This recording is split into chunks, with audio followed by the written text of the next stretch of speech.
Hi everyone, a very good morning. स्वागत है आपका आपके अपने YouTube channel Mission IAS and PCS में। Hope you guys are doing well. आज है 20 सितंबर 2023 एंड इस वीडियो के जरिए हम करंट अफेयर्स से रिलेटेड इंपॉर्टेंट क्वेश्चंस को डिस्कस करेंगे जो कि आपके एग्जाम्स में आपको बहुत ज़्यादा हेल्प करेंगे।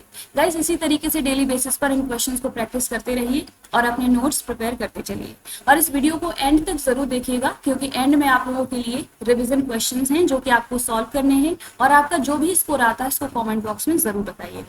तो चलिए शुरू करते हैं हमारा आज का ये क्विज। फर्स्ट क्वेश्चन है, what is the new name of old Parliament of India announced by PM recently. हाल ही में प्रधानमंत्री द्वारा घोषित भारत की पुरानी संसद का नाम क्या है। तो इस क्वेश्चन का करेक्ट आंसर हो जाएगा ऑप्शन ए, संविधान सदन। हाल ही में इंडियन प्राइम मिनिस्टर ने जो ओल्ड पार्लियामेंट है इंडिया की उसका नाम रिवील कर दिया है कि इसका नाम जो है संविधान सदन रखा जाएगा और इंग्लिश में कह सकते हैं कॉन्स्टिट्यूशन हाउस, जो कि ये सिग्निफाई करता है कि इंडिया का जो डेडिकेशन है इंडिया की डेमोक्रेटिक लेगेसी को सेफगार्ड करने की, वो इसको बेसिकली ये रिफ्लेक्ट करता है। इंडियन पार्लियामेंट का अगर हम हिस्टोरिकल एस्पेक्ट देखें तो इसको, इस बिल्डिंग को बेसिकली डिजाइन किया था ब्रिटिश आर्किटेक्ट्स ने, जिनके नेम्स हैं sir Edwin Lutyens and Herbert baker. तो ये नेम्स आपको पता होने चाहिए, यहाँ से आपसे हिस्ट्री से रिलेटेड क्वेश्चंस बन सकते हैं। Herbert baker and sir Edwin Lutyens. अगर आपने क्वेश्चन पेपर्स को देखा है तो यहाँ से क्वेश्चन पूछा भी जा चुका है ऑलरेडी। अगर हम बात करें कि इसका कंप्लीशन कब हुआ था इस बिल्डिंग का, तो इसको 1927 में कंप्लीट किया गया था। Next question is, which day is celebrated on third Saturday of September every year. प्रत्येक वर्ष सितंबर माह के तीसरे शनिवार को कौन सा दिवस मनाया जाता है। तो इस क्वेश्चन का करेक्ट आंसर हो जाएगा option B, international red panda day जो है वो बेसिकली हर साल सितंबर के थर्ड सैटरडे को सेलिब्रेट किया जाता है। और इसकी जो बिगिनिंग है, इसको कब सबसे पहली बार सेलिब्रेट किया गया था, तो इसको 2010 में सेलिब्रेट किया गया था सबसे पहली बार।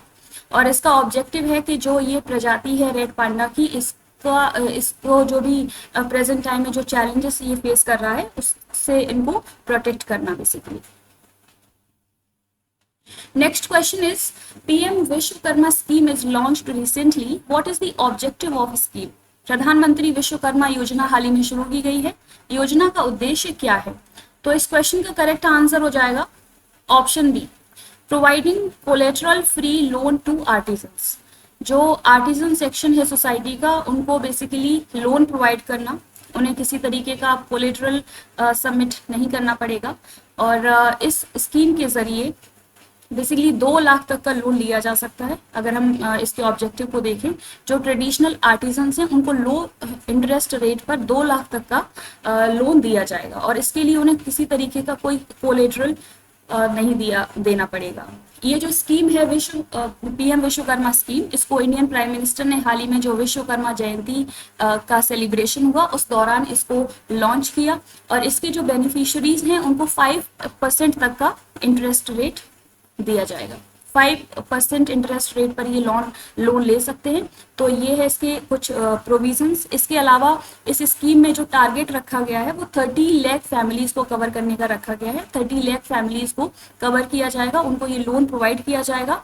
और इसमें जो ट्रेडिशनल आर्टिजन्स हैं, क्राफ्ट्समैन हैं, जैसे कि जो गोल्ड स्मिथ हैं, weavers, blacksmiths, laundry workers and barbers, तो इन सभी लोगों को, इन सभी फैमिलीज को ये पर्टिकुलर जो स्कीम है वो बेनिफिट देगी। अगर हम बात करें फाइनेंशियल एलोकेशन कितना किया गया है बजट इस पर्टिकुलर स्कीम के लिए, तो 13,000 करोड़ रुपीस का एलोकेशन किया गया है। इसमें 5 साल में इतना जो रुपये है वो खर्च किया जाएगा। Next question is, Union Minister of Civil Aviation has inaugurated the उड़ान भवन at which place? केंद्रीय नागरिक उड्डयन मंत्री ने किस स्थान पर उड़ान भवन का उद्घाटन किया है। तो इस क्वेश्चन का करेक्ट आंसर हो जाएगा न्यू दिल्ली, ऑप्शन ए। हाल ही में बेसिकली एक ये उड़ान भवन को लॉन्च किया है union minister of civil aviation ने दिल्ली में, जो दिल्ली का जो सफदरगंज एयरपोर्ट है वहां पर। तो आपके लिए क्वेश्चन है कि अभी प्रेजेंट टाइम में जो union minister of civil aviation कौन है। तो आपको इस क्वेश्चन का आंसर कमेंट बॉक्स में बताना है, तो प्लीज बताइए। Next question is which is India 42nd world heritage site added recently. हाल ही में जोड़ा गया भारत का 42वां विश्व धरोहर स्थल कौन सा है? तो इस क्वेश्चन का करेक्ट आंसर हो जाएगा ऑप्शन सी। जो कर्नाटका के होयसला टेम्पल्स हैं इनको हाल ही में 42nd वर्ल्ड हेरिटेज साइट का दर्जा दे दिया गया है। अगर हम थोड़ा सा डिटेल में जानें कि इससे पहले का यानी कि 41st जो साइट है वो कौन सी है, तो हाल ही में शांति निकेतन जिसको रविंद्रनाथ टैगोर ने बनवाया था, इसको भी बेसिकली वर्ल्ड हेरिटेज साइट का दर्जा दिया गया है। तो 42nd हो जाएगी होयसला टेम्पल्स एंड 41st हो जाएगी Shantiniketan. And if we talk about 40th world heritage site तो वो हो जाएगी आपकी धोलावीरा। दिस इज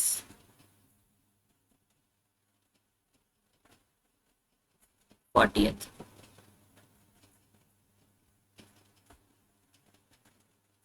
ये अगर हम बात करें होयसला टेम्पल्स की जो कि कर्नाटका में लोकेटेड है, इनको basically 12th to 13th century के बीच में इनको कंस्ट्रक्ट करवाया गया था। एक वहाँ के किंग थे होयसला एम्पायर के विश्ववर्धना, उन्होंने इसको कंस्ट्रक्ट करवाया था। अगर हम बात करें इसकी आर्किटेक्चरल स्टाइल की कि कौन से आर्किटेक्चरल स्टाइल में इसको बनाया गया, तो ये द्रविडियन आर्किटेक्चरल स्टाइल का ही टेम्पल है। बेसिकली 3 टेम्पल्स का एक एसोसिएशन है ये। 3 टेम्पल्स इसमें हैं, कर्नाटका में ये लोकेटेड है। आपको पता होना चाहिए कि 42nd world heritage site India की कौन सी है जिसको हाल ही में जो है जोड़ा गया है, इसको घोषित किया गया है। किसने किया है? यूनेस्को की वर्ल्ड हेरिटेज साइट है ये। तो आपके लिए क्वेश्चन है कि यूनेस्को का पूरा नाम क्या है और इसको इसका हेडक्वार्टर कहाँ पर है? तो प्लीज इसका आंसर जो है वो कॉमेंट बॉक्स में जरूर बताइएगा। Next question is who has become the elected chairman of Audit Bureau of Circulation? Audit Bureau of Circulation के निर्वाचित अध्यक्ष कौन बने हैं? तो इसका करेक्ट आंसर हो जाएगा ऑप्शन ए, जो श्रीनिवासन के स्वामी, ये पर्सनालिटी है। इन्होंने ये जो है इनको हाल ही में इलेक्टेड चेयरमैन बनाया गया है ऑडिट ब्यूरो ऑफ सर्कुलेशन का, और इनको 2 साल के लिए बनाया गया है, 2023 से 24 के लिए। अगर हम बात करें ऑडिट ब्यूरो सर्कुलेशन की, तो ये एक नॉन प्रॉफिट सर्कुलेशन है, ऑडिटिंग ऑर्गेनाइजेशन है, जो कि पब्लिकेशंस होते हैं इंडिया में लाइक इन न्यूज़पेपर्स, मैगजीन्स, तो उनके सर्कुलेशन का ऑडिट करता है, उनको सर्टिफाई करने का वर्क करता है। इसको सबसे पहली बार फाउंड किया गया था 1948 में और इसका हेडक्वार्टर है मुंबई में। तो ये इंपॉर्टेंट फैक्ट्स हैं, आपको पता होना चाहिए कि ऑडिट ब्यूरो ऑफ सर्कुलेशंस क्या है और इसको सबसे पहली बार बेसिकली कब इसको एस्टैब्लिश किया गया था, इसका हेडक्वार्टर कहाँ है, तो इसका हेडक्वार्टर है मुंबई में। और इलेक्टेड चेयरमैन कौन बने हैं, तो वो बने हैं Srinivasan K Swamy. Next question is who has become in-charge director of Enforcement Directorate? प्रवर्तन निर्देशालय के प्रभारी निदेशक कौन बने हैं? तो इसका करेक्ट आंसर हो जाएगा ऑप्शन ए, राहुल नवीन हाल ही में इन्फोर्समेंट डायरेक्टोरेट के नए डायरेक्टर बन गए हैं। इंपॉर्टेंट है, इंपॉर्टेंट बॉडी है, आपसे यहाँ से क्वेश्चन पूछा जा सकता है।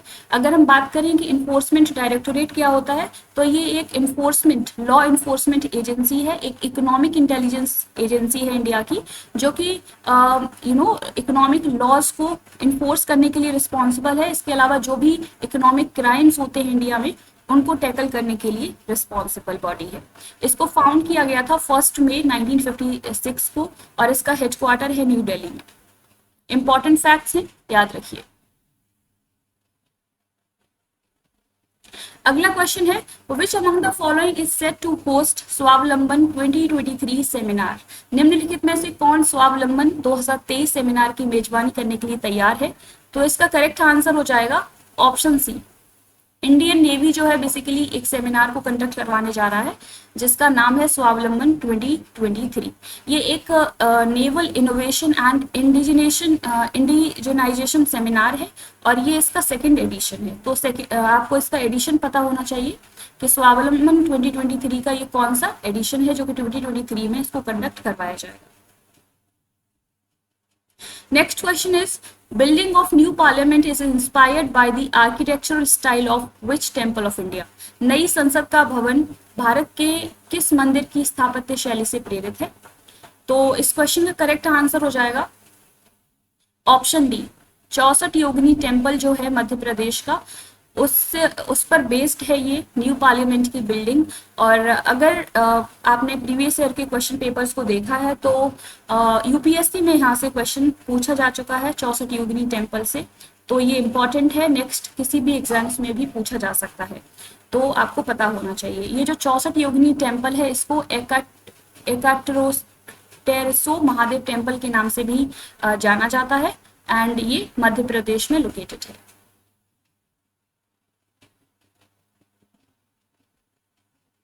Next question is Montreal Protocol to protect ozone layer was signed in which year? Ozone परत की सुरक्षा के लिए मॉन्ट्रियल प्रोटोकॉल पर किस वर्ष हस्ताक्षर किए गए थे?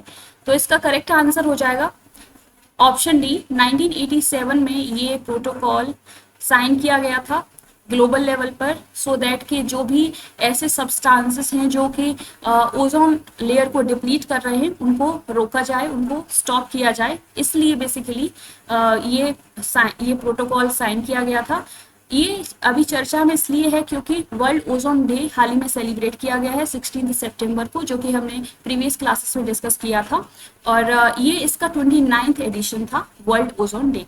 इंपॉर्टेंट है, आपको ये पता होना चाहिए कि मॉन्ट्रियल प्रोटोकॉल किससे एसोसिएटेड है एंड इसको कब साइन किया गया था और इसका ऑब्जेक्टिव क्या था। कल की क्लास में आप लोगों से कुछ क्वेश्चंस पूछे थे, उनके करेक्ट आंसर्स हैं। Which country is the winner of Asia cup final 2023? Correct answer India. Second question, World Ozone Day is celebrated recently. What is the theme of World Ozone Day 2023? So correct answer will be Montreal Protocol, fixing the ozone layer and reducing climate change. Third question, which railway station is awarded with the Green Railway Station certification recently? Correct answer will be Vijayawada Railway Station. Fourth question, Swachhata Pakhwada 2023 campaign launched by which ministry? तो correct answer will be Ministry of Railways. उम्मीद है कि आपने इन सभी questions को solve कर लिया होगा, तो प्लीज इनके आंसर्स कमेंट बॉक्स में आप लोग जरूर बताया करिए। आज के लिए आप लोगों के लिए रिवीजन क्वेश्चंस हैं। Who is the winner of Singapore grand prix 2023? Second question, an unified portal UPAG is launched to reform in which sector? Third question, IB Sathi initiative has been launched recently, is aimed at what? Fourth question, the Sarpanch Samvad mobile app is launched by which state recently? क्योंकि हम already in सभी questions को discuss कर चुके हैं, तो उम्मीद है कि आप सभी इनके आंसर्स दे पाएंगे। तो प्लीज इन क्वेश्चंस को सॉल्व कीजिएगा, इनका जो भी आपका स्कोर आता है उनको कमेंट बॉक्स में जरूर बताइएगा। तो ये थे आज के इंपॉर्टेंट क्वेश्चंस। होपफुली आपको ये वीडियो पसंद आई होगी। अगर आपको हमारा ये इनिशिएटिव पसंद आता है तो प्लीज इसको सपोर्ट कीजिए, लाइक कीजिए, शेयर कीजिए एंड सब्सक्राइब कीजिए हमारा channel mission IAS and PCS, and ज्यादा से ज्यादा लोगों के साथ इस वीडियो को शेयर कीजिए। Keep learning, keep practising. आज के लिए इतना ही। Thank you, take care, bye bye.